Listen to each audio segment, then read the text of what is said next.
Well, hey, what's up, kids? Big Lou here, and welcome back to the Clubhouse. It is now Wednesday once again, which means it's Andor. I love Andor. This show has just been so much fun. Fun, maybe not the right word. It's really, really intense. But I've been loving the deep dive that we've been getting into the state of the galaxy at the height of the Imperial reign, and it's just seeing all these different pockets of rebellion coming up between what Mon Mothma's doing, what Luthen's doing, Cassian just kind of working his way in the behind the scenes stuff, just kind of making his way in the galaxy, if you will. It's just been a really it's been a fun ride. I've been really enjoying it a lot. So, without any further ado, we're going to get into episode 9, entitled Nobody's Listening, clocking in at about 49 minutes. A little bit of a shorter episode compared to the last couple that we've had, but still, probably going to be some really, really good stuff. So, we're going to go ahead and get into episode 9, Nobody's Listening, right now.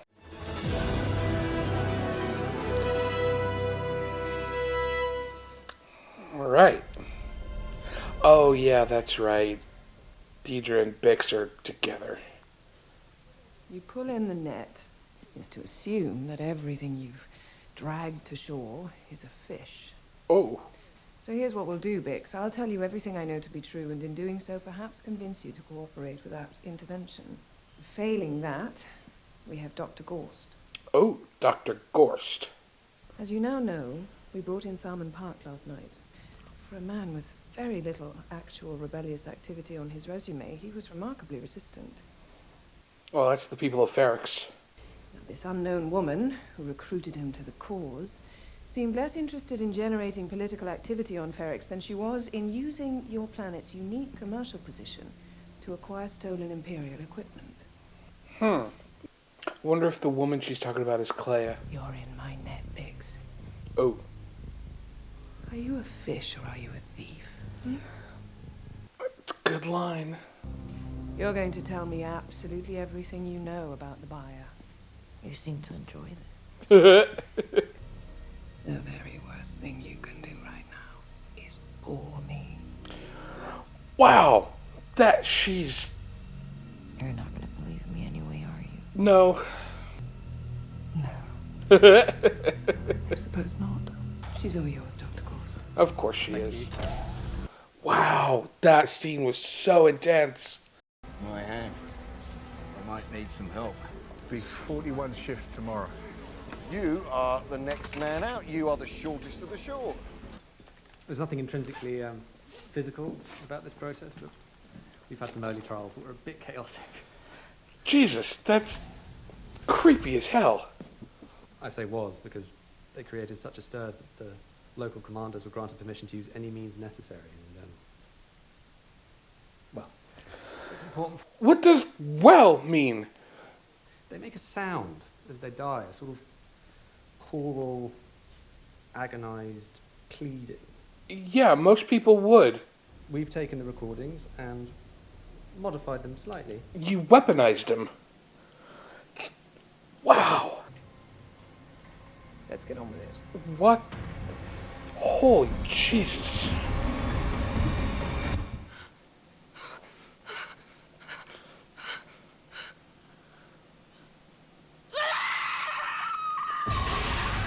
Fuck.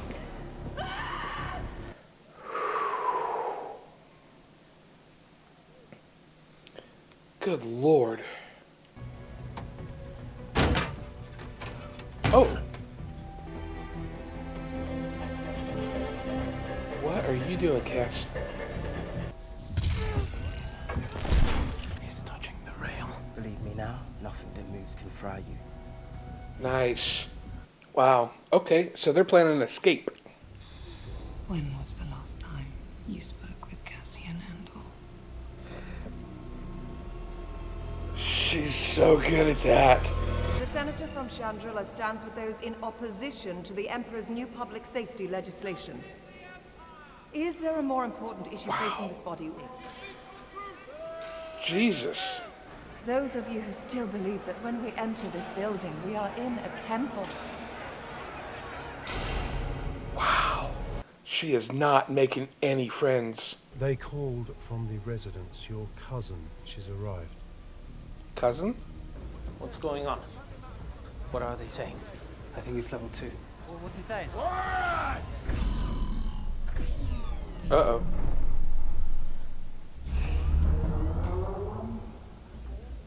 What do you think's happening? I think they killed everyone on level 2. Are you all scrambled or something? It takes a week for one word to get all the way up here, and you're panicking about something that's happening on the other side of the building. Wow. Yeah, something went down. Aunt Belle's been to Tassia Moon. Look what she brought me. Your father may have an opinion. We'll see if he lets you wear it. He lets me do anything I want. Of course he does. Wow. Why don't you go try it on? Her cousin! Ha! Okay, alright. Where have you been? Travelling. 6 months? There's a lot to see. The Empire doesn't rest, Mon. The rebellion comes first. Wow. We take what's left. She doesn't believe that. Seriously, Bill, what does he have you doing? Who? Yeah. How many guards on each level? You want out of here alive, turn that part of your mind off. Why bother listening to us? We are nothing to them.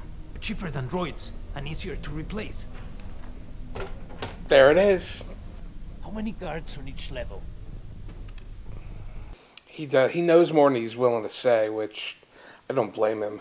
Yes, sir. The interrogation was thorough. We've no reason to believe anything was withheld. Andor returned to Ferrix 3 nights after Aldani with money in his pocket. You're trying to connect Aldani? An Aldani connection would certainly amplify interest. Yeah, a little bit. Who's saying this? Maintenance tech. We had a team go down. He said they fried the whole bridge. What did he say? What happened on 2? We set them all free.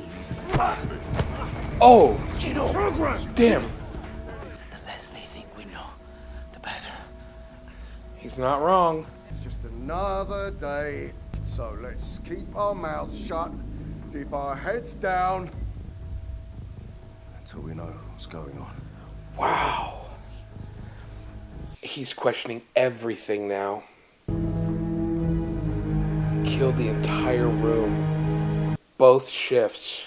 You're up early. Only up early. I find you a job. I prepare 2 meals a day. I move mountains to scrape you off the floor and put you back on your feet. And what do I reap? What is the return on my investment? Return on your investment? You're his mother. Look back just months ago when you could easily ignore me. Imagine I cracked under the weight of your neglect. Imagine I cracked and wasn't here now to pick up the pieces. Oh. It's such a great detail. Just the one little thing out of place just drives him nuts. Heading back to Chandra today. Yes, the pilgrimage. Find yourself a husband. Who's left of any value at your age? Yes, all the good ones are taken. We've had an influx of Chandras here recently. Anything I can do? Yes. Be a spoiled rich girl for a while. Yeah. The whole be a spoiled rich girl for a little while thing, it's very Bruce Wayne. It's, what Alfred had said to him in Batman Begins, like, you got all this money, go spend some. And who knows, you may even have a little fun in the process. They've spent 8 episodes building Deirdre up as the underdog, and then they've completely undone that in one scene with Bix. Is he meeting her, or is he waiting for her? What are you doing here? Have you been waiting out here? Yes. Try to follow on the conversation we had last month. That wasn't a conversation. You were brought in for questions. I know you work here, and I come sometimes to see you. Wow! I am an ISB supervisor. That's not something you tell someone like her. Just being in your presence, Okay, he's worth living. I realized that if nothing else, there was justice and beauty in the galaxy, and if it just kept going. What are you... Dude, stop talking. That there was something better fated for me in the future was a dream worth clinging to. Dude? I want what you want. No, I don't think you do. You come near me again, you pursue any of this, and I swear I'll have you in a cage on the outer rim. Wow. Okay, their dynamic did not go at all where I thought it was gonna go. His character is so interesting. If I had that much sitting around, I wouldn't have burdened you. How much trouble am I in? There's no trouble at all unless they scan the accounts. I need a loan. A certain kind of loan. You seem to have thought this through. You have someone in mind. Of course it's not a long list. And yet you're afraid to say who it is. Davos Calden. I don't get that reference. Davos Golden here, you must be joking. I pushed back, but... And she's very much over her head now. It was a routine customs check. Totally random. Just the pilot. He was the only one on board. And no witness. What if we foul the ship? An accident, something mechanical. Have the pilot found dead in the cockpit. What would happen? This is... have to find it, but... Make it so top priority. Wow. Carefully, we leave no trace. Excellent work. Let's go. Yeah, go. Chop, chop. I didn't say anything through that whole scene because that was just so fast. I am so nervous for this old man. You know, he's not going to make another shift. It's the cell. Hang in there, Ruff. You've only got a few shifts left. You're going home. No, he's not. Look at me, brother. His name is Orlov. I don't want to know his name. Yeah. So we just want something to get him through the next few days. Get him back on his feet. He's not there to cure him. Option. You can't save him. Nothing to save. He's had a massive stroke.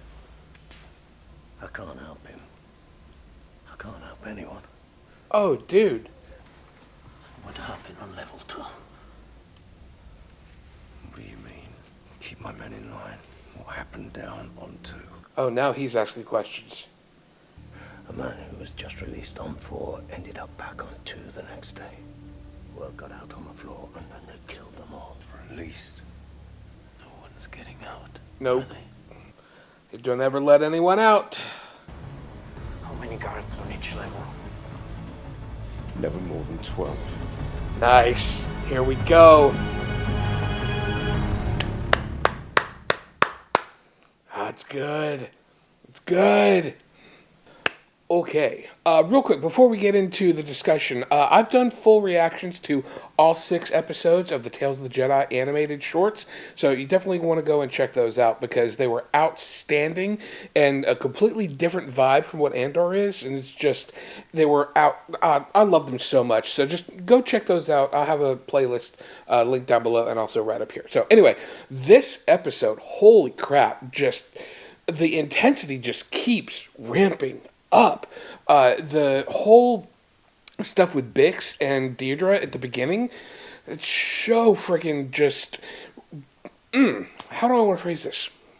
They did such a great job of having Deirdre just completely reveal a different side of her that we as the audience haven't seen before. Obviously, it's been there all along, but it's just been a different type of portrayal of her tenacity, I guess, if you will. The whole, I will always get what I want, no matter what you do. She was doing the same thing with Blevin, and the same thing with Pycelle.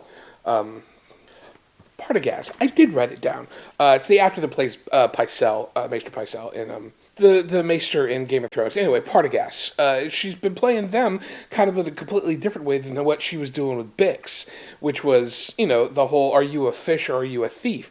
Everyone gets caught in my net. That whole sequence was just... I hate to say wonderful because I like Bix so much and we're supposed to, you know, feel different things for different people as far as how they're portraying. But what she was doing to her just... that whole sequence was great.